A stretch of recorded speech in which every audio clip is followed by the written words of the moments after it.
Imagine putting on a white coat and being told that it belongs to a doctor. Now imagine putting on the same white coat and being told that it belongs to a painter. What difference would this make for you? If you said none, consider yourself well down the road of self-deception.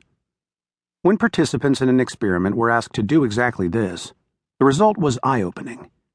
When told they were wearing the coat of a doctor, their ability to pay attention increased sharply. But when told it was a painter's coat, this improvement vanished. The effect lay entirely in their perception of the coat. This book is about the power of mental behavior like this, the unconscious alterations we make in the process of perceiving the world and all that is in it, including ourselves. As the Irish philosopher George Berkeley noted more than 2 centuries ago, we have no direct access to our physical world other than through our senses. And though these senses may be remarkably acute, the nose of the average human being can detect 10,000 different odors. They are easily misled. Accidentally step on your friend's foot and it will hurt. But let your friend believe that you intentionally stepped on her foot, and research has shown it will hurt even more. The injury is the same, but the perceptions are different.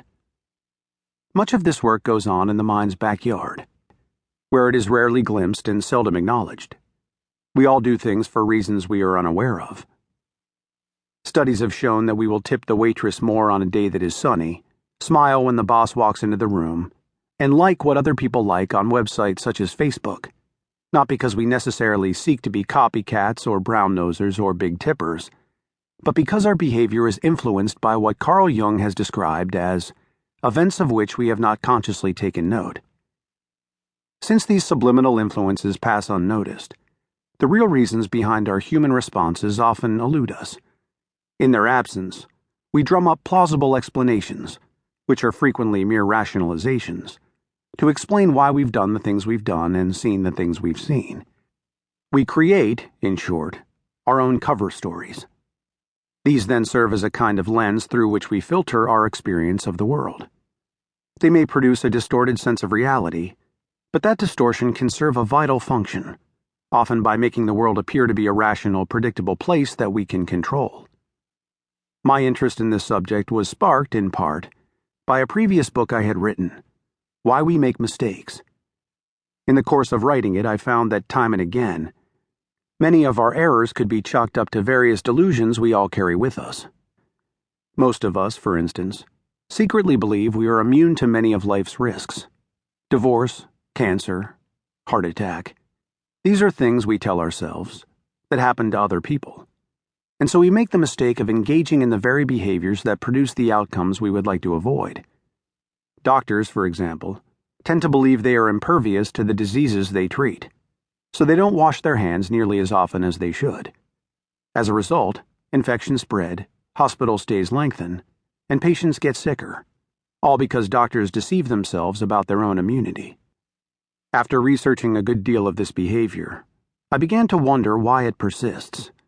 If delusions like this are so bad for us, why do we still engage in them so prolifically? And why wasn't this propensity for self-delusion weeded from our genetic garden a long time ago? These questions launched me on a 3-year odyssey, the result of which you now hold in your hands. This trip has taken me to some strange places and subjects, casinos and stock markets and bordellos. They have more in common than you think.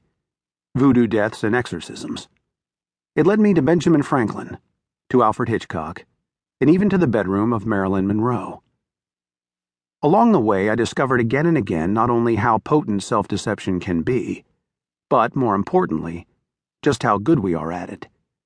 We engage in self-deception so seamlessly, across so many aspects of our lives, that it seems to be an inherent human quality, a built-in shock absorber that allows us to adjust to life's stresses and strains not by altering ourselves, but by altering our perceptions. Indeed, self-deception appears to be a universal quality, found not only in humans, but in animals as well. Even the lowly rat, for all its cunning, is prone to astonishing acts of self-deception. We kid ourselves in myriad ways, with a wide spectrum of results. We lie in a hospital bed after surgery and watch the painkiller drip slowly through the IV tube, never realizing that the mere act of watching makes the drug all the more effective. Or we get dressed up on Saturday evening for a night on the town, never realizing that we systematically